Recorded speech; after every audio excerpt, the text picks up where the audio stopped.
نحمده ونصلي على رسوله الكريم اما بعد فاعوذ باللہ من الشیطان الرجیم بسم اللہ الرحمن الرحیم۔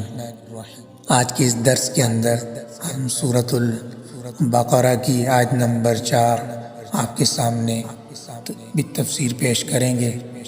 آپ سے گزارش ہے کہ اگر آپ نے ابھی تک ہمارے پہلے کے دروس نہیں دیکھے تو برائے مہربانی ترتیب کے ساتھ ان دروس کو دیکھ لیں۔ تو چلتے ہیں اپنے سبق کی طرف۔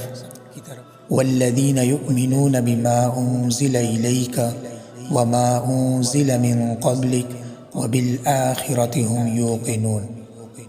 والذین یؤمنون، اور جو اس وحی پر ایمان لاتے ہیں، بما انزل الیک، جو آپ پر اتاری گئی یعنی نازل کی گئی، وما انزل من قبلک، اور اس وحی پر بھی یعنی ایمان لاتے ہیں جو آپ سے پہلے انبیاء علیہ السلام پر نازل کی گئی، وبالآخرۃ هم یوقنون، اور آخرت پر وہ لوگ مکمل یقین رکھتے ہیں۔ اولئک علی ھدی من ربہم واولئک ھم المفلحون، یہی وہ لوگ ہیں جو اپنے رب کی طرف سے صحیح راستے پر ہیں، اور یہی وہ لوگ ہیں جو فلاح پانے والے ہیں یعنی کامیاب ہونے والے ہیں۔ اس آیت کا تعلق پہلے والی آیت کے ساتھ ہے، جس کے اندر ہم بالتفصیل یہ پڑھ چکے ہیں کہ اللہ تعالیٰ نے اس کے اندر متقین کی اور مومنین کی کچھ علامتیں بیان کی ہیں۔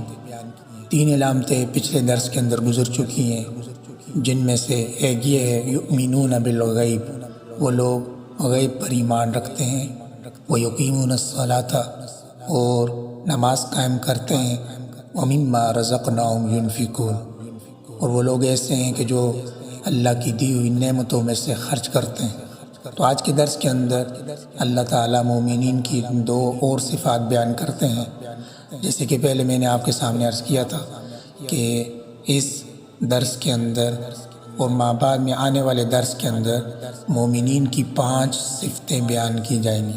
تو 3 کا بیان ہو چکا اور 2 کا بیان ابھی ہو رہا ہے۔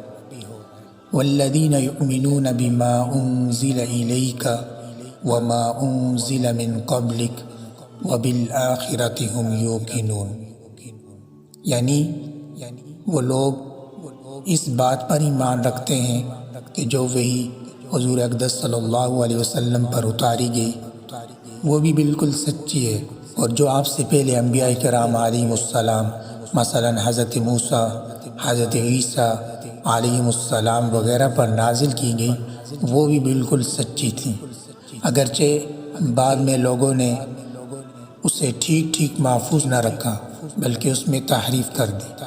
اس آیت میں ایک لطیف اشارہ اس طرف بھی موجود ہے کہ وحی کا سلسلہ حضرت صلی اللہ علیہ وسلم پر ختم ہو گیا، اس کے بعد کوئی ایسا شخص پیدا نہیں ہوگا جس پر وحی آئے یا اسے پیغمبر بنایا جائے، کیونکہ یہاں اللہ تعالیٰ نے حضرت صلی اللہ علیہ وسلم پر نازل ہونے والی وحی اور آپ سے پہلے کے انبیاء علیہ السلام پر نازل ہونے والی وحی کا ذکر فرمایا ہے، آپ کے بعد کی کسی وحی کا ذکر نہیں فرمایا۔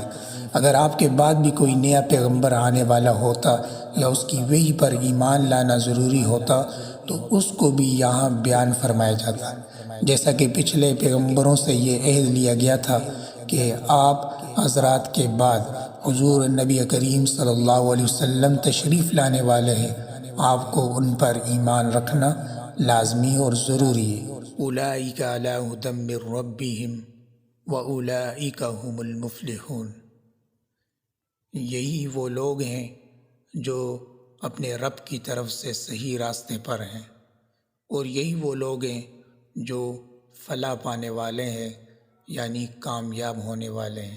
آخرت سے مراد وہ زندگی ہے جو مرنے کے بعد حاصل ہوگی اور جو ہمیشہ کے لیے ہوگی، اور اس میں ہر بندے کو دنیا میں کیے ہوئے اعمال کا حساب دینا ہوگا، اور اس کی بنیاد پر فیصلہ ہوگا وہ جنت میں جائے گا یا جہنم میں۔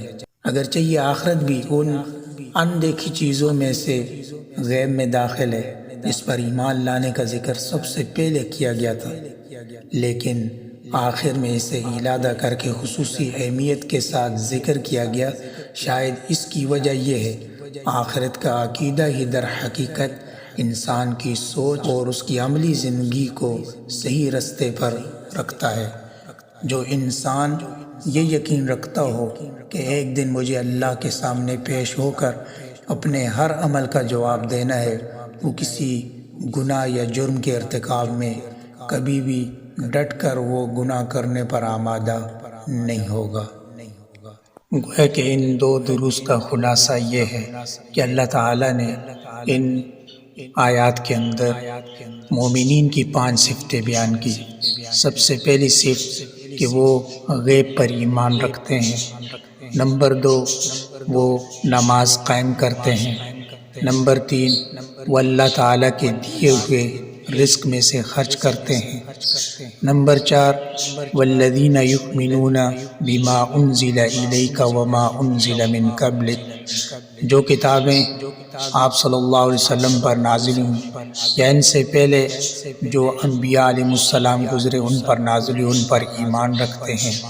اور نمبر 5 جو مومنین کی صفت ہے وَبِالْآخِرَةِ هُمْ يُوقِنُونَ، اور وہ آخرت کے دن پر ایمان رکھتے ہیں۔ اللہ تعالیٰ سے دعا ہے کہ اللہ تعالیٰ میں ان صفات پر عمل کرنے کی توفیق عطا فرمائے۔